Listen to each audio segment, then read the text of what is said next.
ये बताइए, आप अपने लिए और अपने बच्चों के लिए अच्छा भारत चाहते हैं, नहीं चाहते? बिल्कुल चाहते हैं अच्छा, तो इसमें आपका क्या योगदान हो सकता है?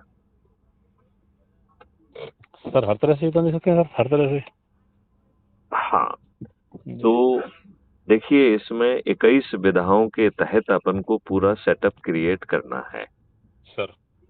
तो इस सेटअप के तैयार करने के लिए क्या सर। आप अच्छे ऊर्जावान लोग जो कि किसी के अंधभक्त नहीं हैं, किसी के दल के गुलाम नहीं हैं, जी। ऐसे ऊर्जावान लोग, सर। चाहे अपने वो रक्षा समिति से जुड़े हुए हों या वो हों, उन जी। सबको जो है आप आपने ऐप से जुड़े हुए हैं बेटे क्या आप?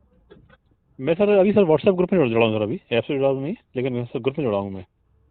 तो आप जो है, हम आपको जी। अभी एक लिंक भेज रहे हैं जी। जो कि एसएमएस से भेजेंगे। जी। जी। उस लिंक को क्लिक करके आप जो है ऐप को डाउनलोड कर लीजिए, जी। क्योंकि ये महापरिवर्तन यज्ञ है। सर। ये तो पूरा देश बदल जाएगा। ये कह रहा है कि माननीय सर। प्रधानमंत्री नरेंद्र मोदी और माननीय गृह मंत्री अमित शाह सहित सर। सभी पॉलिटिकल पार्टी के सभी राजनेता सर। जो दो दो तीन तीन चार चार पांच पांच बार के विधायक, सांसद और मुख्यमंत्री हैं, सर। वो भी उभरते हुए चंद्रगुप्तों के हाथों हार जाएंगे और वो भी मतदान के पहले हार स्वीकार करेंगे। सर। और इसमें ताज भी आम आदमी के सिर पे है। सर। तो जैसे आप ऐप से जुड़ गए जी। और आपने उस लिंक को अपने से जुड़े लोगों को भेजा, जी। तो आप एक व्यक्ति को जोड़ेंगे तो आप मोहल्ला अधिकारी कहलाएंगे। ठीक है ना? जी। मतलब जी। ऐप आपको ये तत्काल एक व्यक्ति, केवल एक, राइट? जी। जी। 3 को जोड़ेंगे तो आपको टाउन अधिकारी, 5 को जोड़ेंगे तो ब्लॉक अधिकारी, 10 को जोड़ेंगे तो जिला अधिकारी, 5 को जोड़ेंगे, सॉरी, 50 को जोड़ेंगे तो राज्य अधिकारी, जी। 100 को जोड़ेंगे तो राष्ट्रीय अधिकारी, सर। राइट? और जी। 100 को जोड़ने के बाद आपकी चंद्रगुप्त की यात्रा प्रारंभ होती है। सर। तो सर। चंद्रगुप्त क्या है, ये कुछ समझ में आया आपको? हाँ बिल्कुल सर, समझ आ गया। क्या है चंद्रगुप्त? अब सर ये है कि मतलब आम आदमी को उठा करके और वहां तक पहुंचाना है, जो लोगों को न्याय दिला सके। इसकी टेक्निकल डेफिनेशन चंद्रगुप्त की बताता हूँ। चंद्रगुप्त सर। एक ऐसा व्यक्ति है सर। जो लोगों के बीच में जाके संगोष्ठी करके लोगों को जोड़ेगा। सर। और मध्य प्रदेश की स्थिति में चूंकि विधायकों की संख्या 230 है, तो मध्य प्रदेश की जो मेरिट लिस्ट बनेगी चंद्रगुप्तों की, सर। उसमें 230 लोग होंगे। और सर। मेरिट लिस्ट का आधार क्या होगा कि उन्होंने कितने संगोष्ठी कितने लोगों की? को जोड़ा है। तो जी। जी। लोगों के जोड़ने की मेरिट लिस्ट के आधार पर आपको चंद्रगुप्त घोषित किया जाएगा। अब सर। तो ये कंपटीशन हो गया, राइट? जी। जी। तो जी। इस कंपटीशन में का रिजल्ट कभी ना कभी तो निकलना होता है। तो रिजल्ट कब निकलेगा? इसका रिजल्ट निकलेगा जिस दिन चुनाव की घोषणा होगी, राइट? जी। जी। जैसे जिस दिन चुनाव इलेक्शन कमीशन नोटिफाई करेगा, उस जी। दिन जो है ये मेरिट लिस्ट बनेगी कि वो 230 लोग कौन हैं जिन्होंने सबसे अधिक लोगों को जोड़ा है। मेरिट लिस्ट है बिल्कुल वो, ठीक है ना? जी। जी।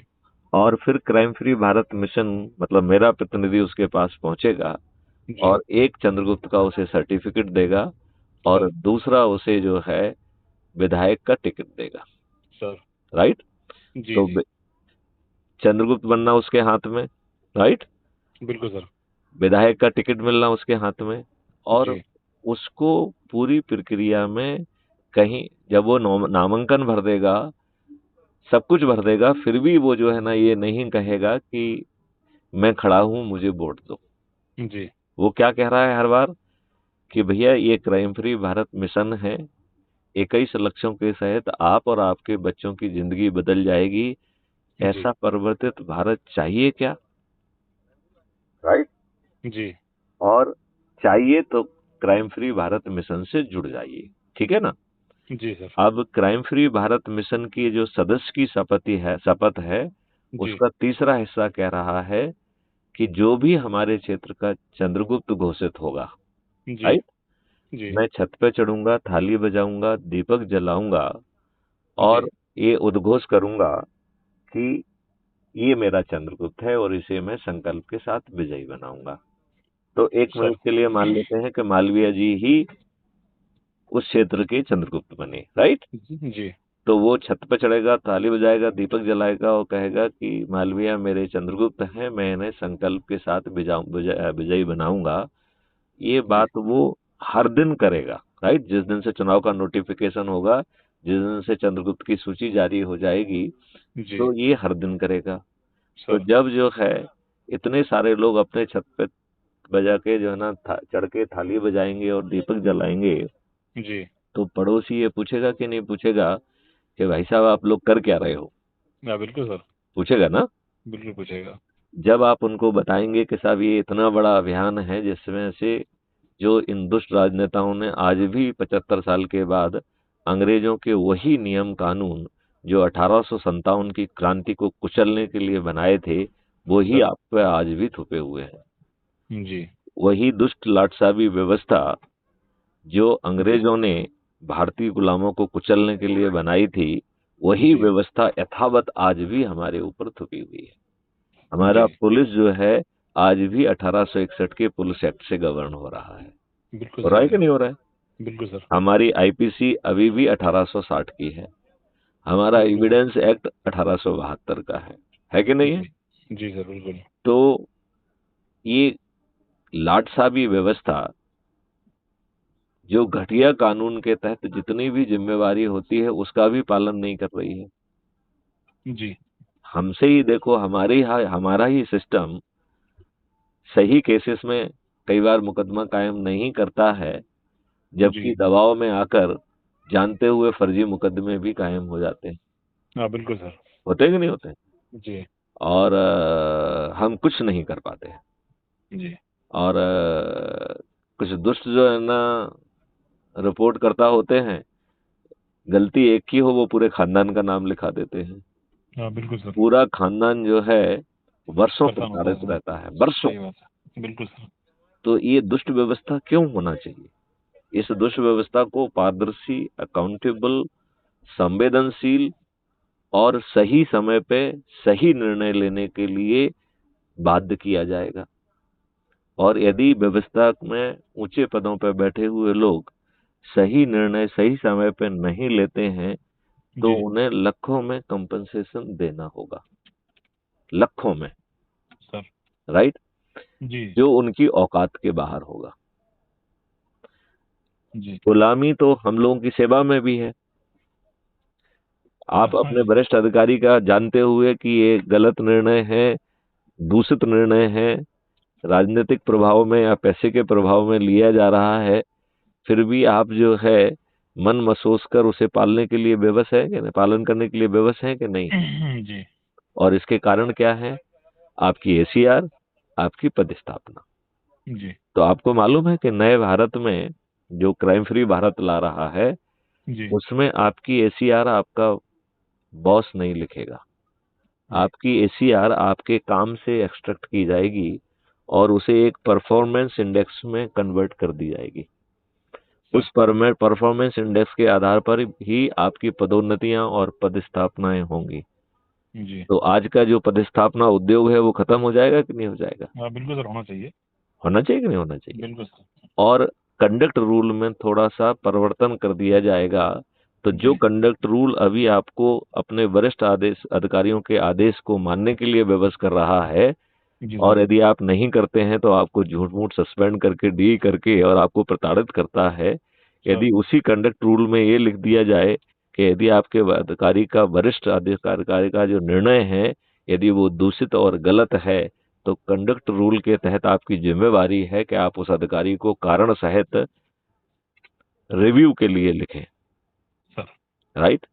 जी अच्छा, अब आज के डेट में तो आप लिखने की औकात नहीं रखते हैं, क्योंकि आप ऐसा करेंगे तो सामने वाला आपको मसल देगा, देगा कि नहीं मसल देगा? सर। लेकिन उस परिवर्तित उसमें जिसमें एसीआर भी आपकी नहीं लिखी जा रही है, और जी पोस्टिंग भी जो है पारदर्शी तरीके से आपके परफॉर्मेंस इंडेक्स के आधार पर हो रही है, तो जी फिर आपको अपने वरिष्ठ अधिकारी से डरने की जरूरत है क्या? बिल्कुल नहीं सर। नहीं है। तो फिर आप पूरे धड़ल्ले से रिव्यू के लिए सबमिट करेंगे, और नहीं करेंगे तो आप भी उस अपराध के सहभागी माने जाएंगे। तो आप हाँ किसी बिल्कुल। दूसरे के अपराध के सहभागी क्यों बनेंगे? सर बिल्कुल बनेंगे क्या? बिल्कुल नहीं सर। नहीं बनेंगे। जी तो ऐसा परिवर्तित भारत जिसका क्राइम फ्री भारत का एग्रो मॉडल सर। किसानों की आमदनी 5 गुना और मजदूरों सर की आमदनी 10 गुना कर रहा है, सर जिसका आयुष मॉडल जो है आपको निरोगी और दीर्घायु बना रहा है, सर जिसका इंफ्रास्ट्रक्चर मॉडल भारत सर से जो है ना स्लम एरिया विलोपित कर देगा और सर उसे पीएम आवास की योजना की जरूरत नहीं होगी। वो डिजाइनर हाउस उसका बन जाएगा और उसके लिए उसे ऋण भी नहीं लेना होगा। सर हालांकि कोई भी चीज फ्री में नहीं होगी, वो उसके कॉस्ट सेटलिंग अकाउंट से 10 या 15 साल में सेटल हो जाएगी, लेकिन उसको 6, 8, 9 महीने के बाद ही अच्छे घर में रहने का मौका मिलेगा। जी भारत का मजदूर जो है उसकी minimum purchasing power per month 50,000 रुपए होगी। तो सर यदि एक परिवार में 4 मजदूर हैं तो वो 2 लाख रुपए पर मंथ कमाएगा। जी 2 लाख रुपए पर मंथ कमाने वाला मजदूर अच्छे घर में रह पाएगा कि नहीं रह पाएगा? बिल्कुल रह पाएगा सर। वो अच्छा खा पाएगा? बिल्कुल सर। अपने खुद के लिए और अपने बच्चों के लिए अच्छी शिक्षा की व्यवस्था कर पाएगा? बिल्कुल सर। तो ऐसा परिवर्तित भारत चाहिए कि नहीं चाहिए? होना चाहिए सर, बिल्कुल होना बनना चाहिए। चाहिए। अब अपन लौट के आते हैं उस बात पे कि वो जो शपथ ले रहा है कि मालवीय जी मेरे चंद्रगुप्त हैं और मैं संकल्प के साथ विजयी बनाऊंगा, और जब सर पड़ोसी उसे सुनकर वो भी छत पे चढ़ जाएंगे, तो 80-90% लोग जब छत पे चढ़ के यही गीत गा रहे होंगे और थाली भी बजा रहे होंगे और दीपक भी जला रहे होंगे, तो ये सर राजनेता आपके पास वोट मांगने की हिम्मत कर पाएंगे क्या? नहीं सर। नहीं कर पाएंगे, ठीक है ना? और जी हम अपने लोगों से कहेंगे कि जब ये इनकी तो आदत है कि कोई इनका नेता आएगा तो ये गाड़ी भेजते हैं, 500-500 रुपए देते हैं, लंच डिनर की व्यवस्था करते हैं, जी तो हम अपने लोगों को, कि हमारा तो संवाद जो है ना ऐप के माध्यम से रियल टाइम है, जी तो हम इनको जो है ना निर्देश देंगे कि जब भी आपके पास लोग आए तो उनसे प्यार से 500 लीजिए, राइट?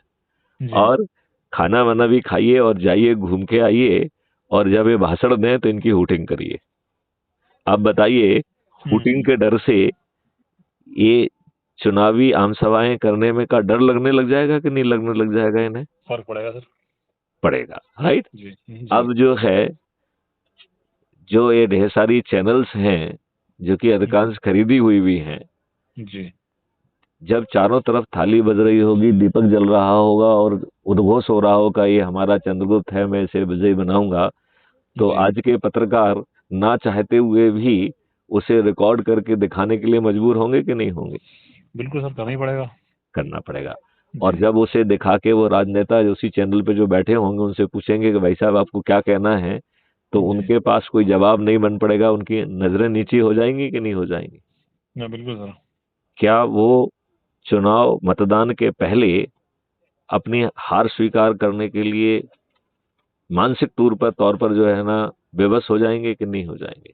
बिल्कुल चाहे सर। वो मुंह से कहें चाहे ना कहें, उनका जी दिल तो कहेगा कि अब हार नहीं है। बिल्कुल सर, कहेगा कि नहीं कहेगा? बिल्कुल सर, दिलो चेहरा दोनों बोलेंगे। बिल्कुल सर बोलेंगे। जी तो ये काम कितना आसान है, सिर्फ सर, हमें लोगों को जगाना। जुड़ना है। तो मालवीय मैं ये चाहता हूं सर कि आप जो है, सर चाहे अपनी रक्षा समिति के लोग हों, किसान जी हों, इसके जी जो है ना, मैं कुछ डॉक्यूमेंट, आप मुझे जरा व्हाट्सएप पे हेलो भेज दीजिए, तो जी मैं आपको 6 डॉक्यूमेंट भेजता हूं, उनका भी अध्ययन आप करिए। तो पहले मैं जी लिंक भेजूंगा, वो एसएमएस से भेजूंगा, उससे आप जुड़ जाइए। जी जी और फिर आप जो है ना रूटीन कोर्स में जो आपको अच्छे लोग लग रहे हैं, जी उनके नाम आप मुझे भेजिए, उनसे बात करिए, और जी उनको हम पदी जिम्मेवारी देके चंद जी दिनों में इसे जमीन पे उतार पाएंगे। जी सर, मैं ठीक है ना? जी सर। तो आप सभी थानों के थाना प्रभारियों के भी नंबर हमारे पास भेजो। जैसे सर मैंने आपसे विस्तार से बात की है, जी ऐसे मैं उनसे भी बात करूंगा, जी सर। क्योंकि मुझे लगता है कि इस महापरिवर्तन में सर अब सभी को भागीदार बनना ही पड़ेगा। और हाँ बिल्कुल सर। राजनेता तो बेहद दुष्ट हैं, आपको मालूम है? जी जब हमारे राजनेताओं ने सत्ता का हस्तांतरण स्वीकार किया, उस सर समय अंग्रेज कितने डरे हुए थे। सर इस बात को समझने के लिए आपको, उस समय के कमांडर इन चीफ थे Lord Claude Auchinleck, right? Sir sir उन्होंने जो है उन बगावती तेवरों को अपने पत्रों में लिखा है कि साहब जो है चारों तरफ आग लगी हुई है, नेवी के 24 बेसिस में से 22 बेसिस पे विद्रोह हो चुका है। भारत के हर राज्य का गवर्नर जो है कह रहा है यूरोपियन फोर्स दीजिए, हमारे पास कोई यूरोपियन फोर्स नहीं है। पोस्टल डिपार्टमेंट ने अंग्रेजों के आदेश को मानने से मना कर दिया। रेलवे डिपार्टमेंट ने जो है ना उन्हें स्ट्राइक पे जाने का नोटिस दे दिया। चारों तरफ भय का वातावरण था। उस भय के वातावरण में commander in chief Indian arm force का लॉर्ड क्लॉड आचिन लेक ने जो है एक एग्जिट प्लान बनाया कि विषम परिस्थितियों में हमें इस देश को छोड़ना होगा, तो हम किन चंद्र अंग्रेजों को किस तरीके से ले जाएंगे, और उसका नाम एग्जिट प्लान रखा। और वो एग्जिट प्लान उस समय के वाइसरॉय लॉर्ड बोविल के द्वारा अनुमोदित किया गया। ये अंग्रेजों के दिमाग का जो है खौफ को दर्शा रहा है कि नहीं दर्शा रहा है? बिल्कुल सर। तो जब वो इतने डरे हुए थे और स्वयं भारत छोड़ने के लिए विवश थे, उस समय हमारे दुष्ट राजनेताओं ने अंग्रेजों की शर्त पर इस देश का विभाजन स्वीकार किया। और जो ये गांधी मूवी में दिखाया गया है कि साहब ऐसा हुआ जिन्ना अड़ गया, ये सब झूठ है। उसमें आप राजीव दीक्षित जी को सुनिए, उन्होंने इतने फैक्ट्स निकाले हैं।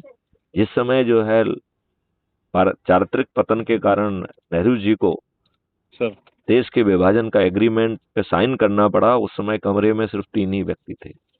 एक लॉर्ड माउंटबेटन, दूसरा एडमिना और तीसरा जवाहरलाल नेहरू।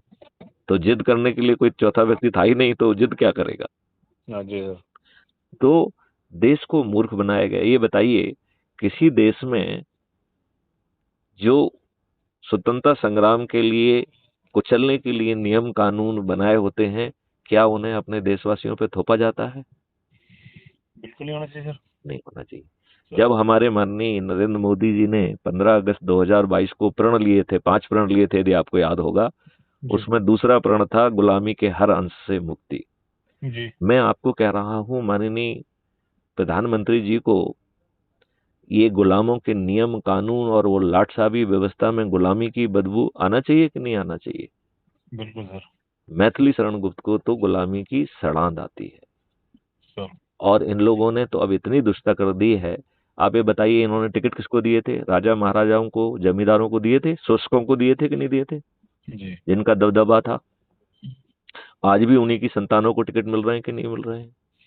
बिल्कुल सर। अब उसके साथ साथ जो है ना, ये टिकट जो है अपराधियों को भी देने लगे हैं, जिनकी संख्या अब बढ़ के कर्नाटक चुनाव में 55 हो गई है। तो अभी जो पार्लियामेंट चल रहा है इसमें 42 थे, 42% जो है क्रिमिनल्स थे। उत्तर प्रदेश में 403 सदस्यों में 205 अपराधी थे, जो कि 51% होता है। और अभी 10 मई 2023 को जो कर्नाटक में चुनाव हुए हैं उसकी संख्या बढ़ के 55% हो गई। तो आपको नहीं लगता है कि मध्य प्रदेश में ये 60 हो जाएगी, और जब अगला चुनाव होगा तो 65-70% जो है ना 2024 के पार्लियामेंट में ये 65-70% पहुंच जाएगी कि नहीं पहुंच जाएगी? जी। तो ये दुष्ट राजनेता आपराधिक चरित्रों के, दुष्ट चरित्र के लोगों को हमारे ऊपर क्यों थोप रहे हैं? आपको नहीं लगता है कि अब समय आ गया है इस महापरिवर्तन का? बिल्कुल सर, ऐसे लोगों को तो बाहर होना चाहिए। तो ये जो आमूल चूल परिवर्तन की बात कर रहे हैं, तो मैं चाहूंगा कि एक तो आप मुझे व्हाट्सएप पे हेलो भेज दो, दूसरा मैं आपको एसएमएस में लिंक भेज रहा हूं, तो उससे आप उसको डाउनलोड कर दीजिए, और मैं आपको 6 डॉक्यूमेंट भेजूंगा, उनका अध्ययन करिए। उसमें 21 बाह्य विधाएं हैं, तो उन 21 बाह्य विधाओं में जो भी आपको अच्छे लोग समझ में आते हैं उनके नाम और हमको वो भेजिए, और उनको हम पदी जिम्मेवारी देंगे, जिससे कि चंद दिनों में ही हम इन राजनेताओं को पराजित करने की स्थिति में आ जाएं। जी सर। मैं चाहता हूं कि गुना जिले के अन्य थानेदारों का भी जो है ना मुझे नंबर भेजिए, और उन सबको भी हम लगाते हैं, और फिर यही प्रक्रिया अपन दूसरे जिलों में भी करेंगे। सर मैं व्हाट्सएप करता हूँ आपको। राइट, चलिए। तो Malviya, you are a very excellent person. आओ हम लोग अपने जो है ना छोटे सीमित स्वार्थों से ऊपर हटते हुए, उठते हुए, और अपने देश को एक नई व्यवस्था दें, अपने बच्चों को एक नया भारत दें। जी सर, बिल्कुल। ठीक है, चलिए। तो आप अपने साथियों को और देशवासियों को कुछ संदेश देना चाहेंगे? बिल्कुल सर, सभी सर इस मुहिम में सहयोग करें और आगे बढ़ाने में आगे आए। बिल्कुल। तो आपने बहुत अच्छी अपील की। मैं भी आपकी अपील को दोहराता हूं कि हम हर भारतवासी से, हर समुदाय के, हर जाति के, हर तबके के सभी 21 विधाओं के जो है भारतवासियों से हम निवेदन करते हैं, अनुशंसा करते हैं, अनुरोध करते हैं कि वो 9425606040 पर मिस कॉल देकर जुड़ें और पदी जिम्मेवारी ऊर्जा के अनुसार स्वीकार करें और चंद दिनों में ही हम महापरिवर्तन को जमीन पर उतार दें। राइट। जय हिंद, जय भारत, वंदे मातरम। सर नमस्कार।